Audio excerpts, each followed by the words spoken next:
like that. Ray Brown's Talking Birds.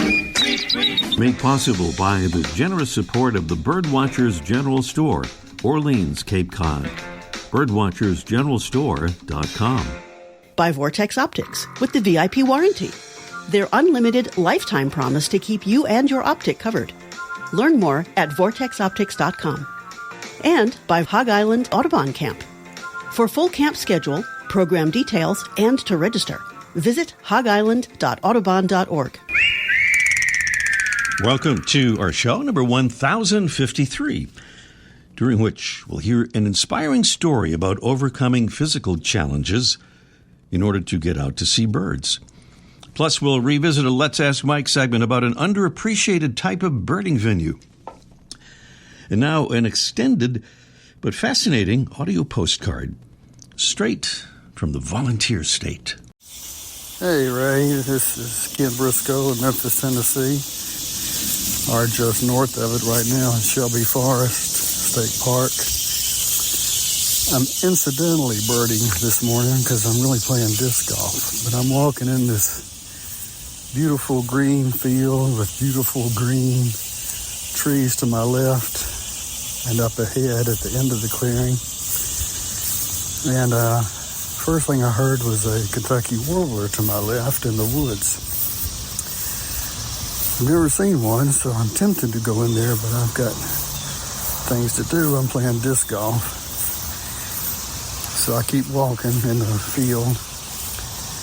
And as I'm walking, I think I hear a different one because he's sounding closer, and I'm moving along the edge. Sound like he is too. If it's the same one, I think it's a different one.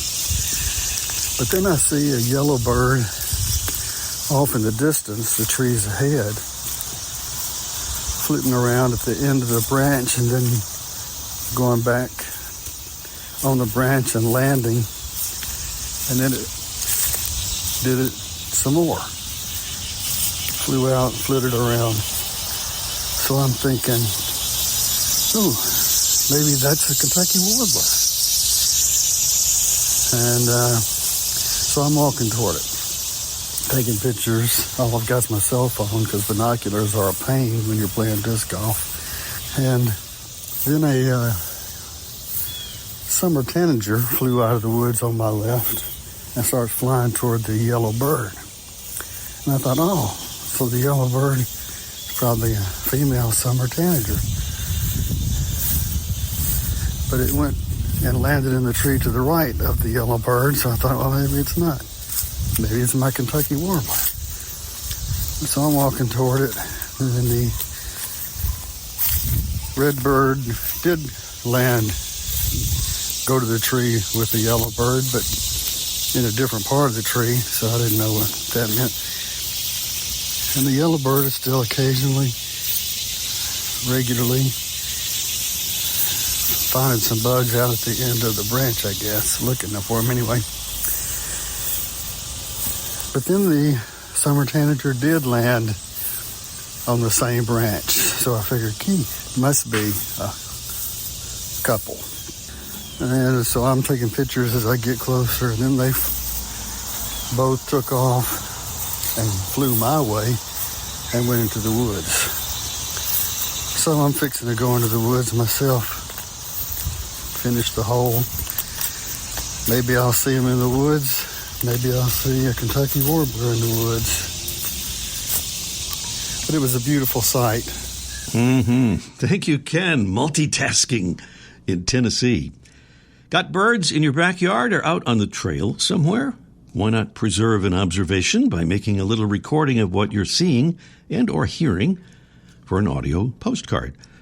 Once you've made the recording, just share the file by mail to ray@talkingbirds.com. That's ray@talkingbirds.com. Need help making your audio postcard? Let us know. We'll spring into action with assistance. Hey, we want to remind listeners in the Chicagoland area that Talkin' Birds will be represented at the upcoming Urban Birding Festival, September 12th through the 14th. We have some friends of the show hosting a table for us there on the Saturday of the festival. And we're looking for another volunteer or two for the Sunday part of the weekend. Volunteers receive free admission to this fabulous festival. If you're in the Chicago area and would be interested in being a Talkin' Birds table host at the event, please send an email right here to your humble host. It's Ray at talkinbirds.com. There's the quacking of a female and the clacking of a male. It's our mystery bird. Preview of our contest coming along a bit later in the show. Our mystery bird is a medium-sized dabbler that's found in various kinds of wetlands where it feeds on or near the water surface for seeds, aquatic vegetation, insects, and snails. The male has a shimmering reddish-brown head and body with a black bill, red eyes, and large light blue patches on the front of its wings. Females have a mottled brown body, a pale brown head, brown eyes, and a gray bill. Our bird breeds over most of the western U.S. and southwest Canada, and winters in Mexico and Central America. As our mystery bird, we have some spectacular prizes here, including from Brome Bird Care. It's a Mega 600 feeder. That's right, with an extra large tube that holds nearly 2.5 pounds of seed. It's easy to clean and chew-proof. It includes the Brome seed ventilation system that keeps the seed cool and dry. From Plain Products, that's Plaine. By the way, all their products are biodegradable and free of parabens, sulfates, and toxins, good for the body and good for the planet. It's a 4-part travel set: shampoo, conditioner, body wash, and body lotion. Big prizes, beautiful prizes, we think, on our Mystery Bird contest, and we'll be doing the actual thing a little bit later on. Here's a royal salute to another member of the Talkin' Birds Ambassadors family, Leighton Register in Charleston, South Carolina. Leighton, thank you for being an ambassador and for your kind words about the show. He says, I look forward to receiving the cards, listening and flirting and promoting Talkin' Birds. I saw on the map, he says, where you have ambassadors on Johns Island and in Mount Pleasant. I'm glad that you now have one in Palmetto City. And we do, thanks to you, Leighton, in Charleston, South Carolina. Talkin' Birds listeners, we have room for you in our Talkin' Birds Ambassadors family. So if you've ever thought of becoming an ambassador, or even if you've never thought of doing so, we invite you to join up. To do so, just visit talkinbirds.com and click on the Get Involved tab at the top of the homepage. There's no G in talking. No G in there. Still to come today, we'll talk to super birder Marcia OBara, who has overcome physical challenges to make birding and nature walks available and accessible for others facing such challenges. Also today, Mike O'Connor will join us for Let's Ask Mike segment, almost live from the archive, about an often overlooked place to look for birds. And up next, kind of a multi-talented species is this week's featured feathered friend.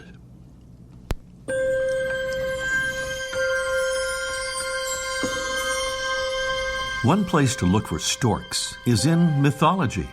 Greek, Chinese, and European myths portray the stork as bringing good luck, the season of spring, and of course, babies, with that last myth associated with the white stork of Europe and popularized by a 19th century Hans Christian Andersen fable. Meanwhile, a good place to look for today's featured feathered friend, the wood stork, would be along the coasts of Florida, as well as Georgia and South Carolina.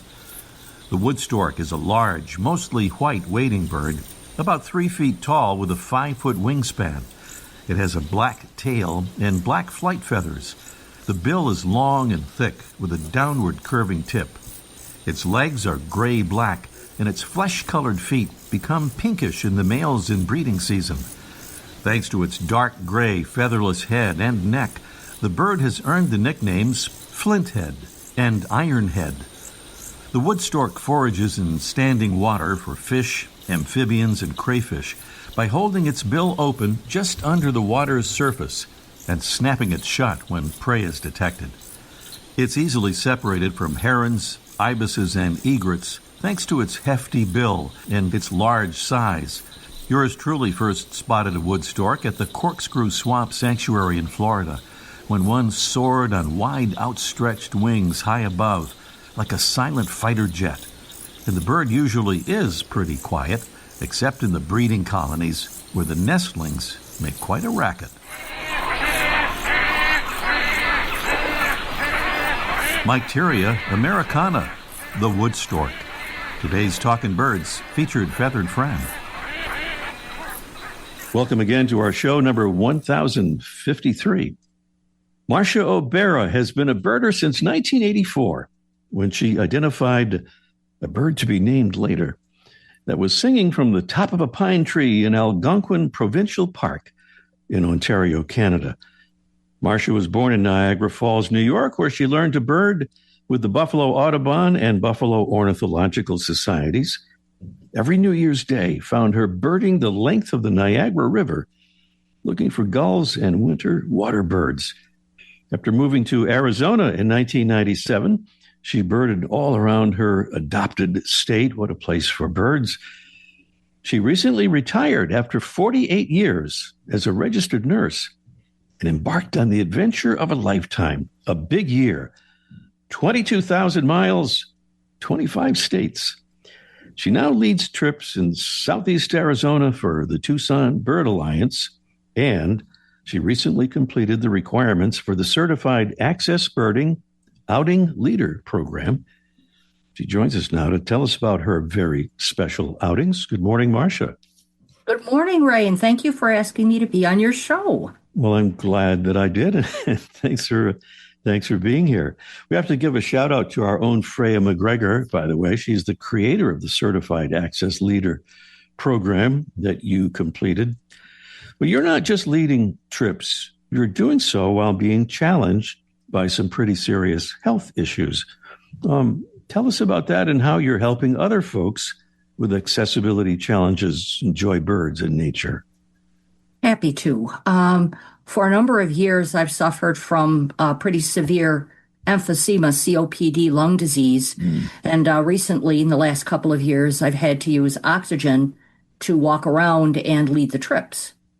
And so it slows me down, and it makes me really pay attention to how the terrain looks, whether there are slopes.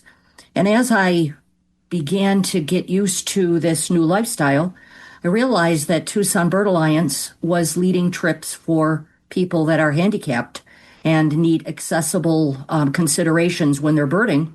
And I asked to take those walks over. We call them outings.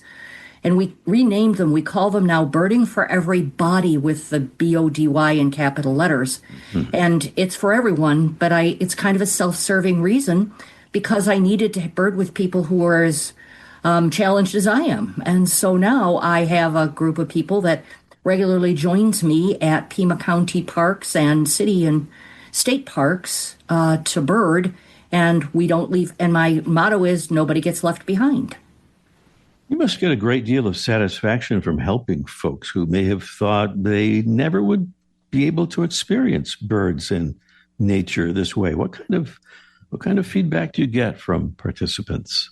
A lot of times people will say they have never birded so slowly, but so completely. And we spend a lot of time, we stand under a tree and we look at the areas. And people don't realize if you just stand still, birds will come to you.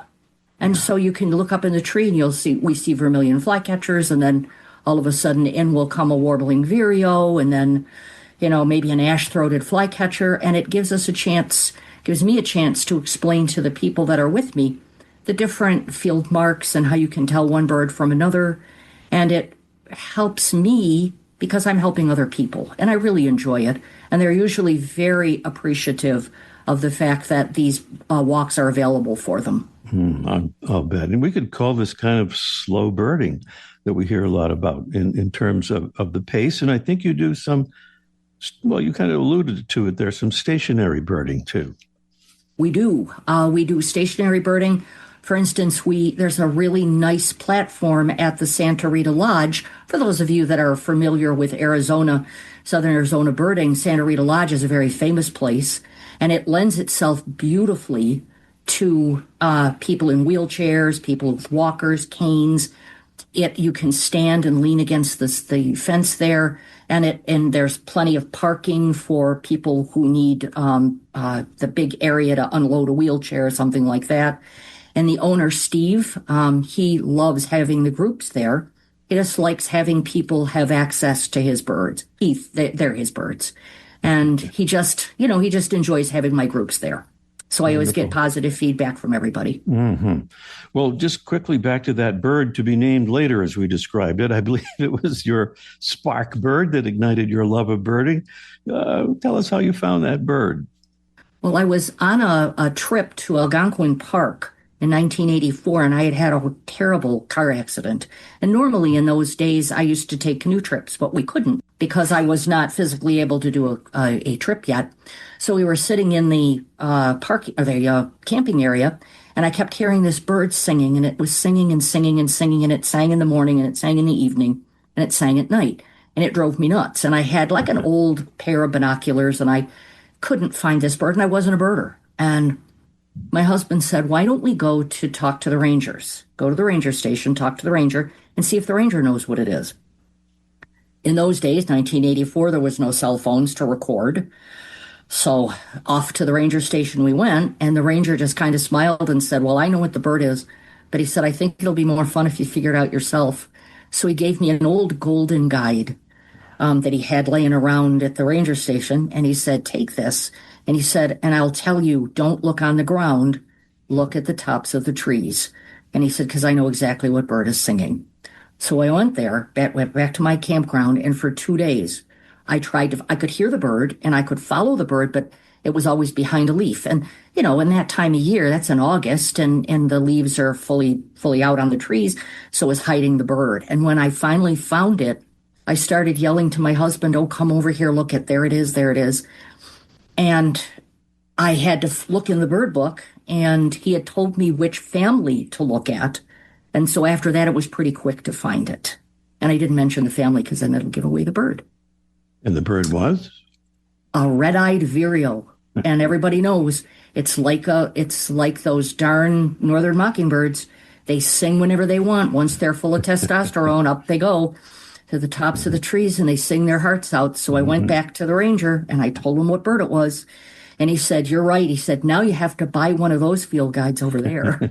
The good ones. I did. And it's been like that ever since. Mm-hmm. Marcia, by the way, sent us an audio postcard back in June when she was observing an elegant trogon in the Chiricahua Mountains in Arizona. That was on our June 29th show, number 1044. Well, Talking Birds listeners, you can find out more about Marcia and her good work for birds and birders on Facebook at Marcia OBara. That's MarciaObara. And you can learn about her accessible birding outings on the Tucson Bird Alliance website, tucsonbirds.org. Marcia, thank you for telling us about your extraordinary efforts and adventures, and keep up the good and important work. Thank you so much, Ray. This has been fun. Marcia OBara here on Talking Birds. Up next, our mystery bird contest in just 1 minute. The flutter of a tail feather, the flash of a wing bar in mid-flight. You don't always have a lot of time to identify a bird in nature, let alone to appreciate its beauty. But with Vortex Optics, you'll have the power to bring every wild moment closer. When you choose Vortex, you're choosing to have a partner in the field as passionate about nature as you are. Whether you're spotting old friends on the backyard feeder or packing for a once-in-a-lifetime trip to add a few species to your life list, Vortex offers a full range of optics and optics accessories for every birder and every budget. And whether the birds are taking you to another state or another country, you're always covered by the Vortex VIP warranty, an unlimited lifetime promise to keep you and your optic covered. If you'd like to learn more, or if you need help choosing your next optic, give Vortex a call at 1-800-4VORTEX or visit vortexoptics.com. There it is again, the quacking of the female and the clacking of the male. Mystery bird. Our mystery bird contest underway right now. As always, we invite you, indeed urge you to call as soon as possible So we'll have enough time for our contest. And a reminder that if you don't quite get the right answer, you might still be the winner. We'll do a drawing among those answers received. Here's the phone number. It's 781-837-4900. I will give it again in a moment. Our mystery bird is a medium-sized dabbler found in various kinds of wetlands where it feeds on or near the water surface for seeds and aquatic vegetation and insects, sometimes snails. The male has a shimmering reddish-brown head and body with a black bill, red eyes, large light blue patches on the front of its wings. Females have a brown body, pale brown head, brown eyes, and a gray bill.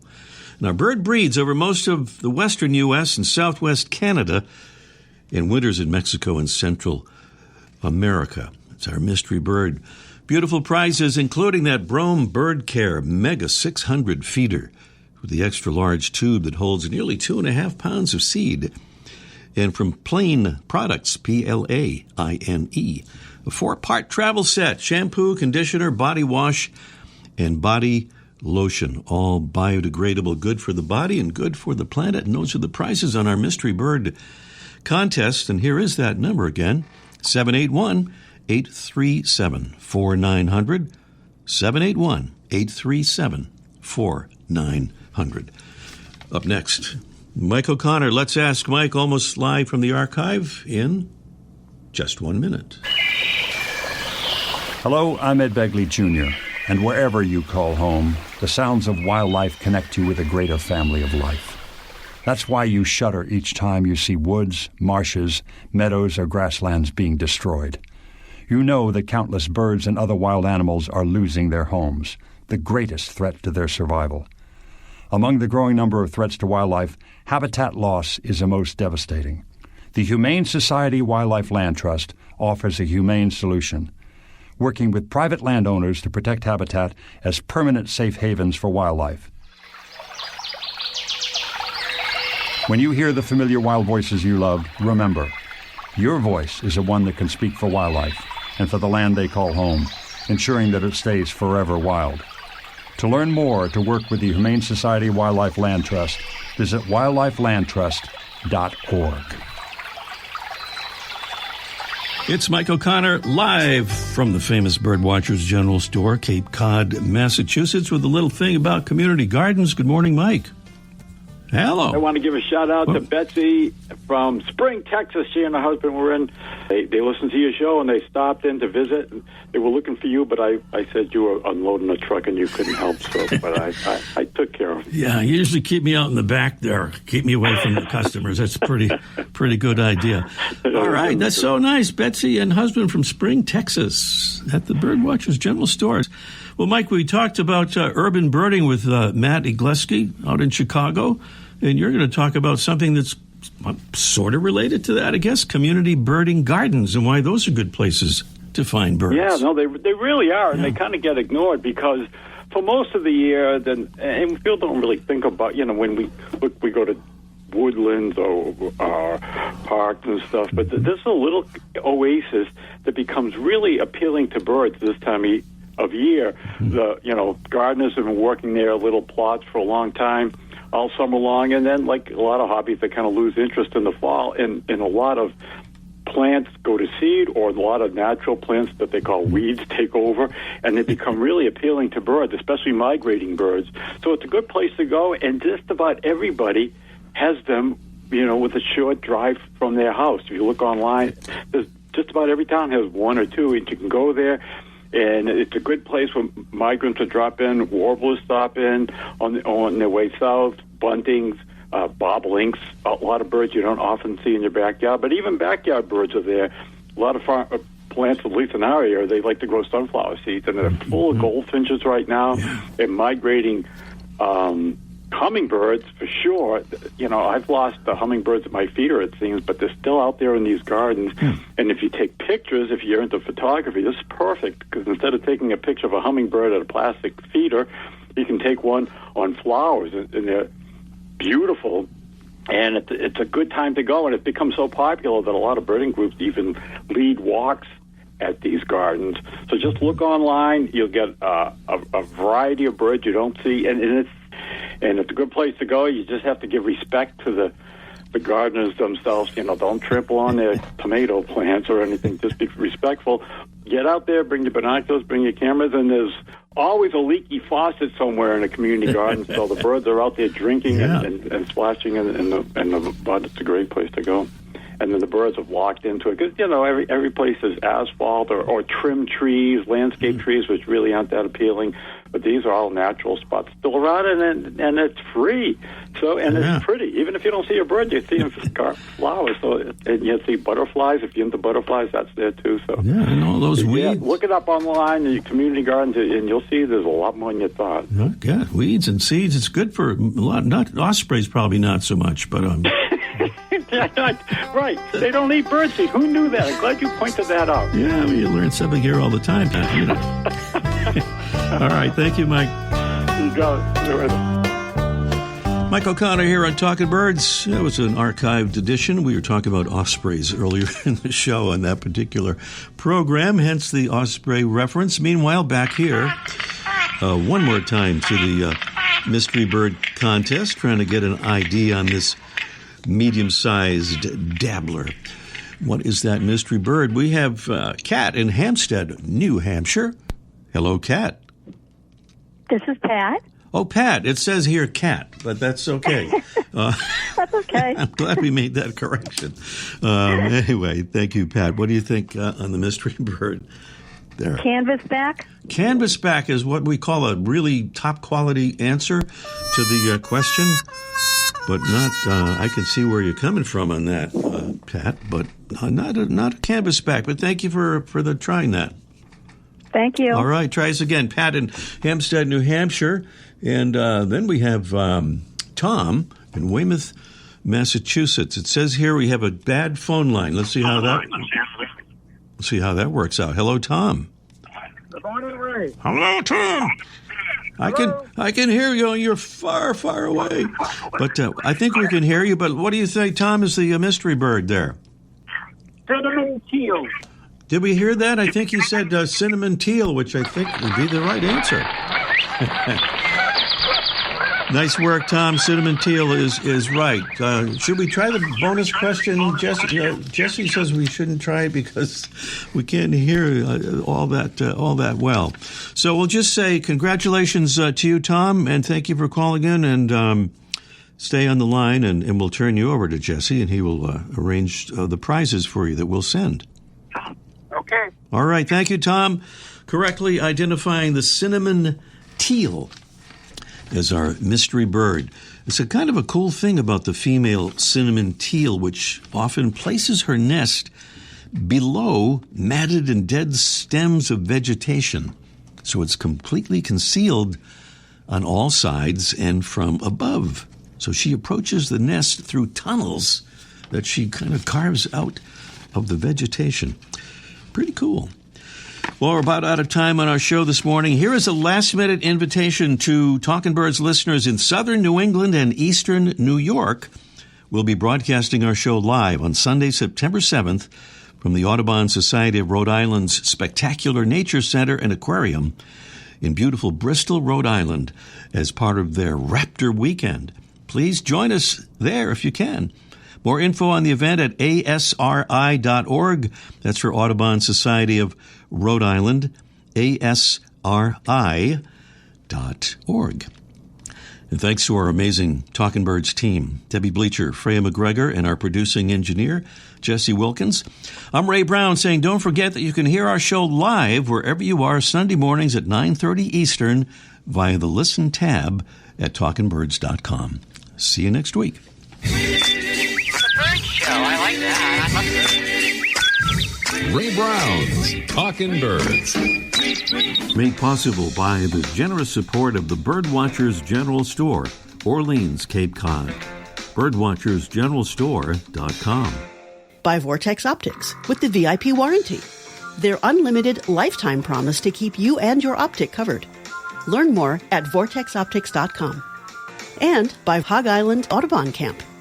For full camp schedule, program details, and to register, Visit hogisland.audubon.org.